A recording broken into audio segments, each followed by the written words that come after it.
All right then, good afternoon once again. Jeff Benson coming to you from Jacksonville, Florida. This is another one of our in our series of educational webinars for builders risk. We had a lot of folks sign up today, so this is, I think, a very important topic in the builders risk arena. What we're going to do is run through some of these screens. I want to give you examples of things that we see every day, questions we get from agents and brokers every day, builders, developers, investors. We get all these questions, and so we put this in a presentation. And then we'll open it up for questions at the end. So feel free to ask the questions at the end, and we'll do our best. And as always, you'll get my contact information. If you have further questions, give me a call later today, tomorrow. We're here to help you out. So before we get into it, let's think about builders risk in three different segments. First one would be ground up new construction. Just like it sounds, you're going to build a new house, you're going to build a new hotel from the ground up. We're not talking about that today. The second thing we'll talk about is interior build out where you don't insure the existing structure. So that would be like a high-rise building and you're going to just build out one interior floor and there's another carrier that writes the permanent coverage on the existing. Not going to really, we'll touch on that today, but not much. What we're going to focus on today is the third thing, and that is we are going to insure an existing structure and the renovations all on one policy. So there's a lot of little nuances to that. So we're going to walk you through a little bit on the form, and I'm trying to give you a little insight in how an underwriter looks at this, because there's a lot of exposure when you insure an existing structure that's being renovated. This is very specialized, and it's one of the things that builders risk and the marine coverage does a great job of. So without further ado, let's get into this thing. First thing you ask yourself is who's the insured? And it can be either one. It can be an owner, as I said earlier, a developer, an investor. They're going to buy a building, they're going to gut it, rehab it, resell it. That's fine. They have a certain exposure that you got to address. The second one would be the contractor. Same thing. We can write our policy in either name, but you might want to really delve into what who's responsible for what. There is a construction contract just to make sure that all parties are covered. A good way to do it is to have your insured as the named insured and add the other entity as an additional insured. That takes care of a lot of it. But just keep in mind, that's the question you got to ask yourself. And most builders risk underwriters, if you write a policy in the name of the owner, they're still going to want the underwriting information on the contractor. Because one thing we got to do in these cases to make sure we have an experienced contractor that knows what they're doing. Think about an existing building that's being renovated. There's a lot of exposures. So we're going to talk about those as we get into it. So one thing we're going to talk about as far as it's really the scope of the project. And it's funny, I say that a lot and some agents are like, what do you mean by that? Well, what are they doing? Very simply, what does the project consist of? If you send me a 340-page construction document, I don't have time to read that. But if in one page you can put together a summary of what they're doing, that's pretty much all we're going to need. Now, the one exception to that would be is if there's structural changes. We're going to dive into that a lot. So what that means is, are they changing load-bearing walls? Are they adding vertical square feet? Are they underpinning foundations? I've had risks submitted to me where they're going to float the building down the river and then reconstruct it or whatever they're going to do. So, by the way, we don't want those, but we do get those submitted. So the big thing here is the scope of the remodeling renovation project. So in your own words, tell me what they're going to do. Now, sometimes we get interior gut rehab. Well, that's not quite enough. I need to know what they're doing. You could say, well, they're putting new electrical, new plumbing, new floors, but no change to any load-bearing walls and no vertical square feet being added. So that's probably enough. If you tell me that, then I'll know it's a non-structural remodeling risk. Now, I will say a lot of times the schedule can tell us something, the construction schedule and the construction budget. Those are usually easily attained. So, and I'll keep in mind too, simply as the values grow in these things, we're going to ask more questions. And one thing I can tell you too is you have two pieces of a builder's risk when you do this. You have the existing structure coverage and the renovation coverage. And I can tell a lot simply by the value. So if you have $1 million building and they're going to put $500,000 into it, I'm thinking, okay, probably not structural, probably just a full interior rehab. Maybe they're putting new shingles on the roof, but they're not changing the roof line. That's fine. Now, if you have $1 million building and they're putting $3 million into it, chances are that's structural. They're doing some major structural work. I'm going to ask a lot of questions. So just keep that in mind. Construction classification, as always, is important. A lot of times these are older buildings. So we do a lot of these things in the Northeast, and we do see some very old joisted masonry buildings. We do see some very old masonry non-combustible buildings and a few fire-resistant buildings. So that's probably what we're looking at on these older buildings. If it is a frame building and it's very old, we're going to ask a lot of questions. Simple as that. Doesn't mean we're not going to do it. It just means our underwriting flags go off and we ask more questions. Obviously, frame is the highest exposure of any of the classifications. So this kind of goes without saying. Keep in mind, another way of looking at this too is when you write, as a builder's risk underwriter, when you write existing structure coverage, you basically are a permanent property underwriter. So some of the things I'm going to walk you through today are the same things a property underwriter looks at when they insure a building. And unfortunately for you guys, I was a property underwriter for years, so that's how I kind of look at this business. But there is a lot of exposure here. Keep in mind, we are insuring an existing structure at a builder's risk rate. So you got to get it right. This is the thing that comes up all of the time. So how do we value the existing structure? Well, the vast majority of carriers treat the existing structure on an actual cash value basis, which means replacement cost minus depreciation. So you have a 100-year-old building. What's the depreciation on that building? I don't know. We got to talk about that one a little bit, but it is an ACV. I don't think any underwriter wants to write an old structure on a replacement cost basis. It's just not prudent underwriting. So it would be actual cash value. Now, one thing that we do in our program is we do have the ability to write these structures on a stated value basis. And that is the way I think I would advise you to do it. It's an AAIS form. It's a good way of doing it. We kind of come to an agreement. We say this is the value and we're off and running. It's just a cleaner way to write the business. There used to be an old form called agreed amount. They don't use that anymore. Now it's stated value. So just keep that in mind. Now, when you write existing structure coverage, it's ACV on the existing structure, and the renovations and the rehab and what they're putting into it technically is at full cost. So you got that going for you too. So that should help you out a little bit. All right, so the thing that we get submitted to us every day are historical designated buildings. Now, our initial response is we don't like to insure those because they're almost impossible to put a value on. But having said that, we will entertain a historical building, but we're going to ask a lot of questions.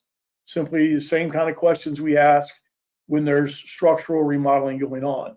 So there's a lot of underwriting that needs to be done. Might be price prohibitive. These are a tough class to write. Now, I will say we get a lot of buildings submitted and we map everything out, and it's right in the middle of an historical district.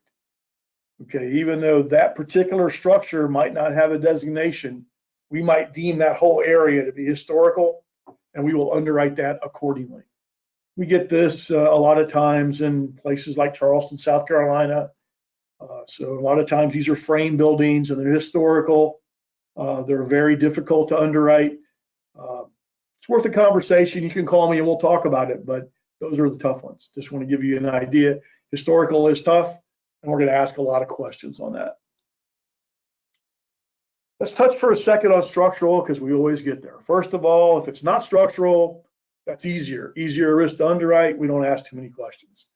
If it's minor structural, they're just putting windows in, maybe they're adding a horizontal square feet in addition that's going to tie into the existing roof line. Those are minor structural changes. You put new doors on, okay, new windows, new doors, minor structural, not a problem. Major structural is when they're taking a 2-story building and adding 2 stories on top of it. We get that every day. Or we get an older building, they're going to underpin and do some underground work on it. That's structural. We get row houses submitted to us where they're doing underground work. So you can think about that. When they're digging underneath an existing structure, you got all kinds of problems. The major problem we're worried about now is collapse. So that's why we're going to require all of this information to even entertain thinking about a structural project. Engineering letter, we're going to ask a lot of questions. If they're doing any of these things, it's structural. Now, sometimes you can't quite tell. So as always, the easiest solution is simply pick up the phone and call us and talk to us, and we'll make a determination. So we'll try to give you as many examples as we can, but sometimes you just have to talk about it. You know, so a lot of times, usually if it's foundation work, structural, because think about it, everything's sitting on top of that.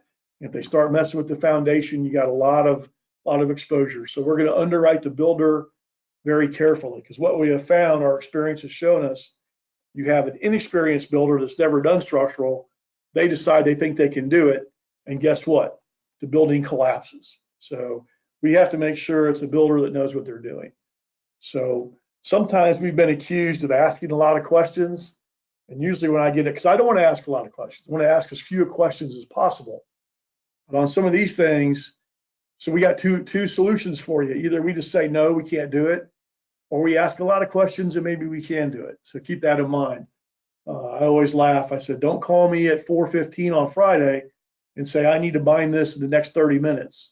And it's a structural renovation on a 100-year-old building. That's not going to happen, put it that way. So give us some lead time. Who knows, we might be able to do it for you. We will entertain taking a look at these things. Loss control. So much of this applies to all builders risk, but these are the problems we've seen in these existing structure renovation projects. First of all, debris removal. Go ahead and make sure they clean up the job site on a daily basis. Keep it picked up. It's a good thing. As I said earlier, the experience of the builder is critical to the success of underwriting this business. And the last would be the project manager. This is the guy that goes around and checks for hot spots at the end of the day. We had a war story that we're putting out, a claim story we're putting out on our website. But one of our largest claims in the last year was we had a roofing contractor on a historical structural building decide to heat up some glue with a metal halide bulb. And unfortunately for us, he left the bulb plugged in. Our project manager missed it, didn't do his walkthrough like they usually do, and they burned down the whole building. So we have a lot of problems with things of that nature. Simply, if we'd done a walkthrough at the end of the day, we might have seen that light bulb plugged in and unplugged it. Say it was a very large loss for us. So pick up the job site, make sure they're experienced builders, make sure the project manager does walkthroughs and is on the job site regularly on these things. It's critical to making money on these things. Another thing that happens, we get buildings submitted to us all the time, and guess what? They're a vacant structure and there's nobody working on them. And they think they've covered it, at a low rate because our rates are lower than vacant property rates. Well, if you look at the form, there's a little vacancy provision that's attached in there, and it says if there's no ongoing construction activity for 60 consecutive days, coverage is greatly diminished. It's almost removed. There's no theft coverage. The deductible goes up. Basically, it becomes a very hollow program because these forms are not designed to cover vacant properties. They are designed to cover structures that are being renovated, actively renovated with the intent of reselling them. The same thing is the project's now finished. We don't want to be on this thing forever. So that 60-day provision comes into play. I'm just warning you on this because, as I always like to scare you guys, what are the two biggest, the worst letters you guys all hate to hear in your business? E and O, right? So we're very clear on these vacancy provisions. There's some good companies out there that have vacant property policies. That's where they need to go. On our builder's risk program, that's not where they need to go. And what I would advise you to do is Sometimes you can talk a carrier into writing the permanent property on things if it is minor renovations. It's always worth it asking the question. Some permanent property underwriters will do it, some won't, but it's worth having the question. So once again, builder's risk is not the place for vacant structures. Simple as that. Integrity of the existing structure. I'm going to get on my pulpit a little bit and preach to you guys. We get stuff submitted every day. And so this kind of goes back to my permanent property days. So when you submit an existing structure to me, the first thing I'm going to do is say, is the building that you submitted to me structurally sound? I'll put a picture of one out there right there, and that one's a little rough. I don't think we would want to write that one. Some of these things simply don't pass the eye test. And a big secret, when you submit something with an address, all we're going to do is Google the address. And in today's world, you're going to get 50 pictures of that building from every angle. So there's really no way to hide what I call the integrity of the building. So sometimes I had one submitted the other day, and there happened to be it was an older building, and there just happened to be an article in the local newspaper about the fact that there was animals living inside the building. I'm not making this up. So if there's animals, be it possums or raccoons or whatever, living inside of a building, that's not what we want to insure. But all kidding aside, we want to make sure that these things pass the eye test. So are they structurally sound? Is it a good building? It can be older, that's okay, but it needs to be in good state of repair. We do not want to inherit something that's a problem that's already there. Brings up another problem that we have sometimes. I'll get an agent submitting something, and they'll say, well, it was structurally remodeled, but that's already done. So all we need is a policy to cover these small things that left to be done. Well, unfortunately, once I know that, if I insure that existing structure, I'm inheriting all of the exposures of the builder that did the structural remodeling. So it would not fit. So keep in mind, once you write existing structure coverage, you're on it. You're on that building as it sits.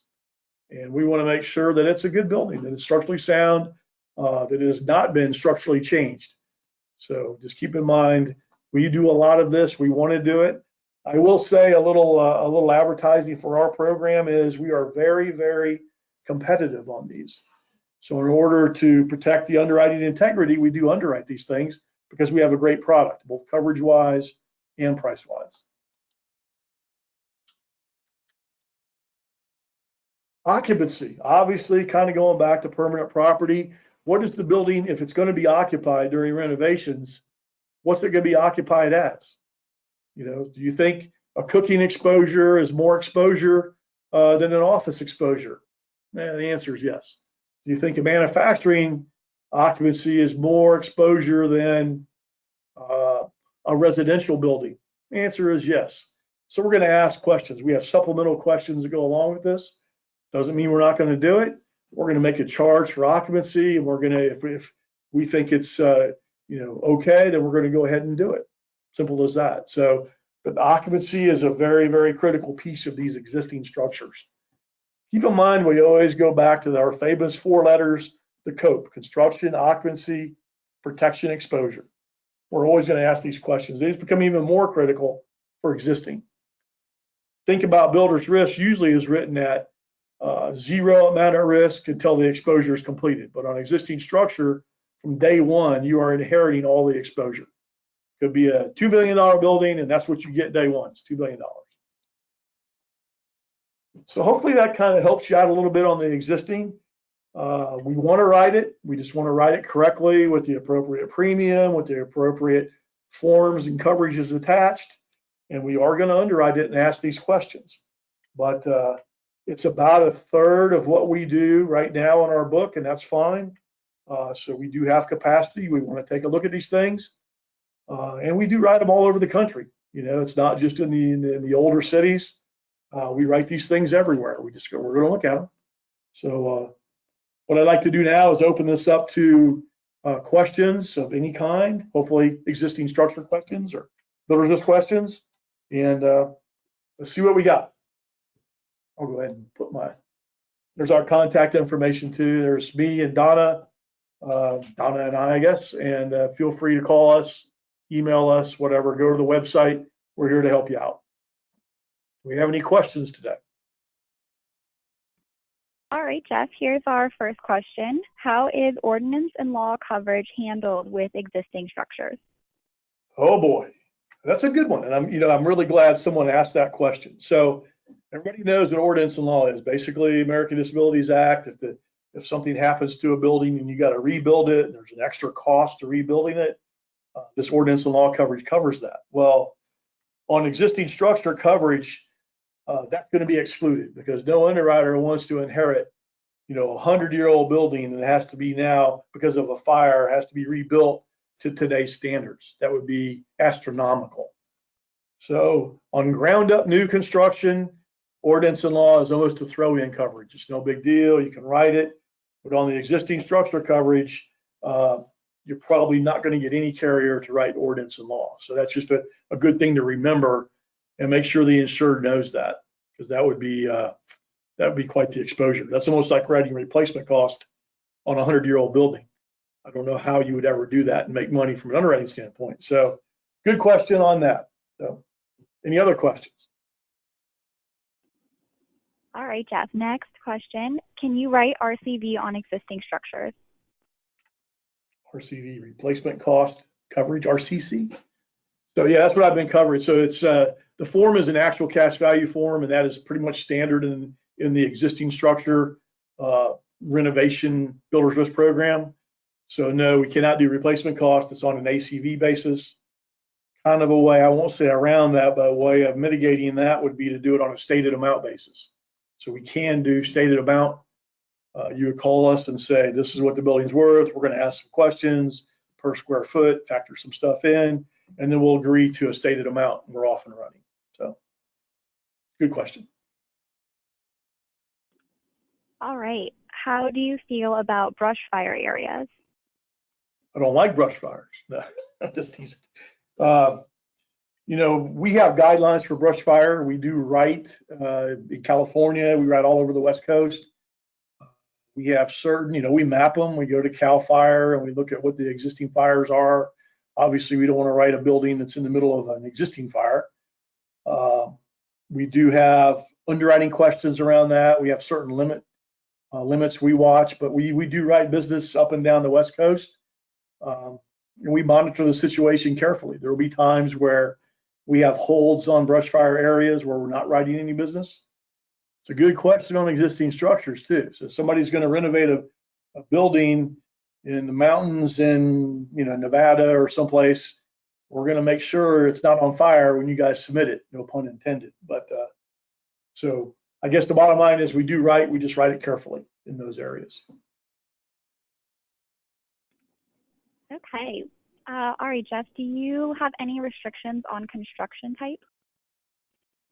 We have different, I guess I would say, limit restrictions based on construction type, frame being number one. General rule of thumb for our program is we can do up to 5 million frame. For certain occupancies and certain territories, we might be able to go a little above that. So that's one limitation. If it's any other construction classification, JM non-combustible, masonry non-combustible, fire resistive, we can, on inland areas, we can go up to 25 million. So much higher limit on that. So frame is always the biggest problem. I will say kind of a competitor marketplace going on. Frame builders risk rates are going up. Underwriting guidelines are being more restrictive.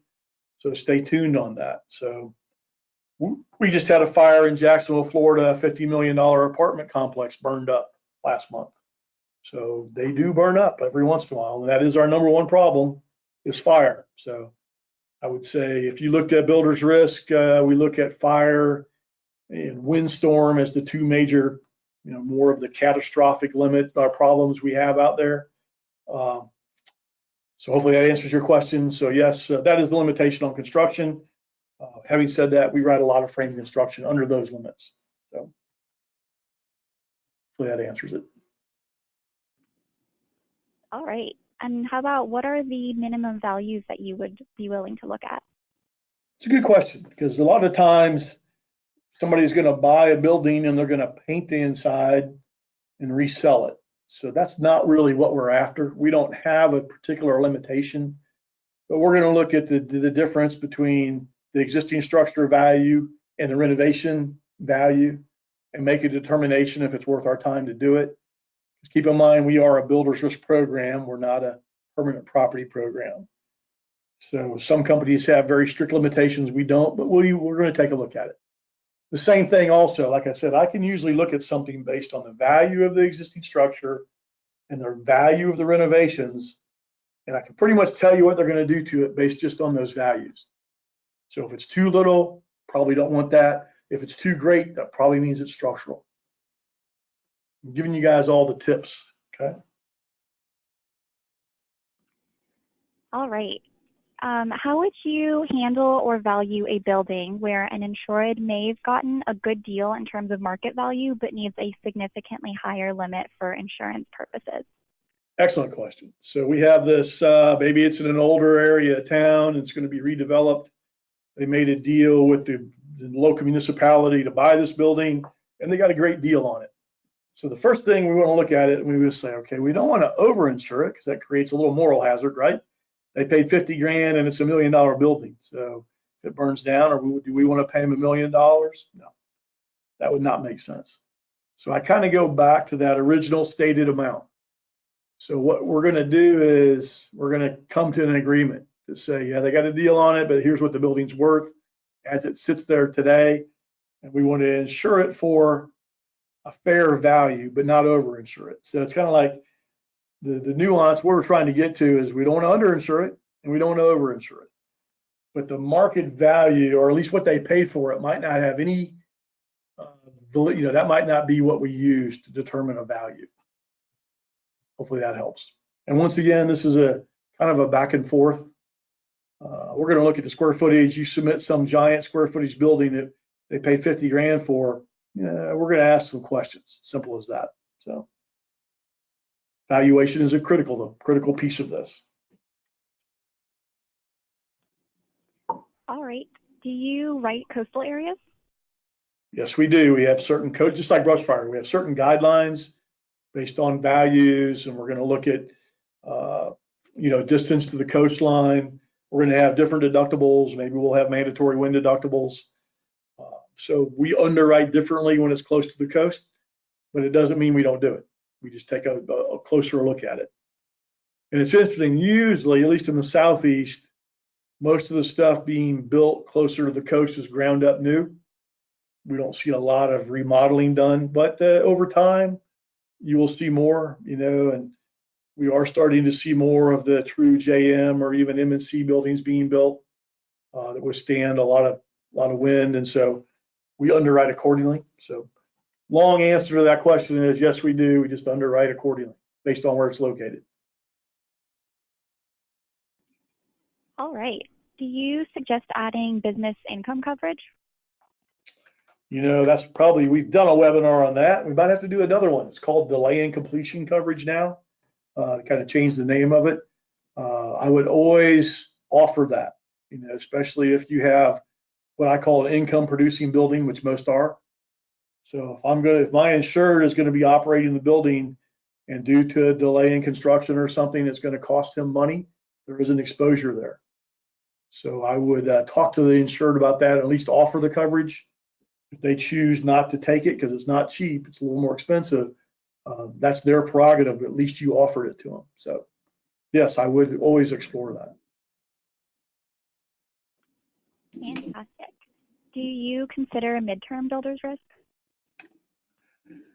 We have a general rule of thumb that if you bring us a project and it's less than 30% complete, that's not a problem. Once it goes over 30%, we start asking more questions.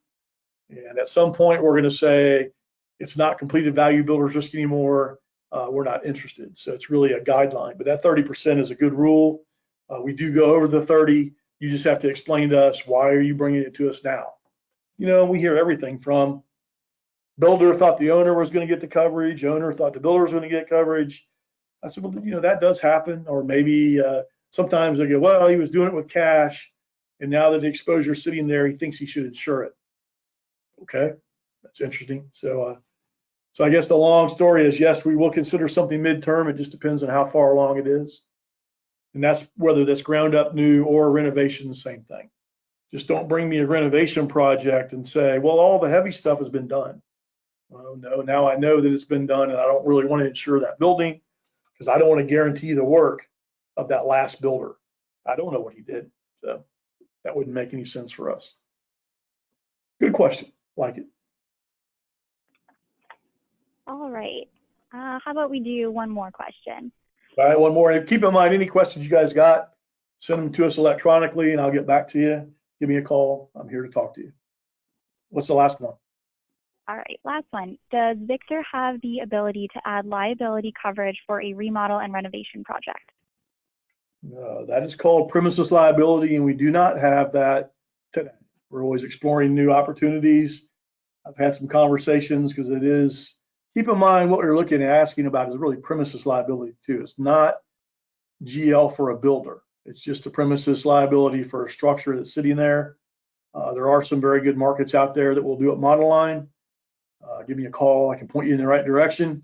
And it'll be something that we probably entertain in the future. It's probably, we're always looking to add new products to our program. And that one is near the top of the list. I can tell you that. So good question. We'll go from there. I greatly appreciate your time today. Are we done, Darcy? Yeah, we're done, Jeff. There's a few questions that weren't answered, but Jeff will be sure to get back to you. Fantastic. Well, I greatly appreciate your time today. Here's our contact information. As always, any questions, give us a call. Stay tuned. We'll be doing another one of these next month. And whatever ideas you guys have on, subject matter, I'm here. We'll talk about anything related to builder's risk. So, without that, let's go out and write some business. Good luck to y'all. Take care.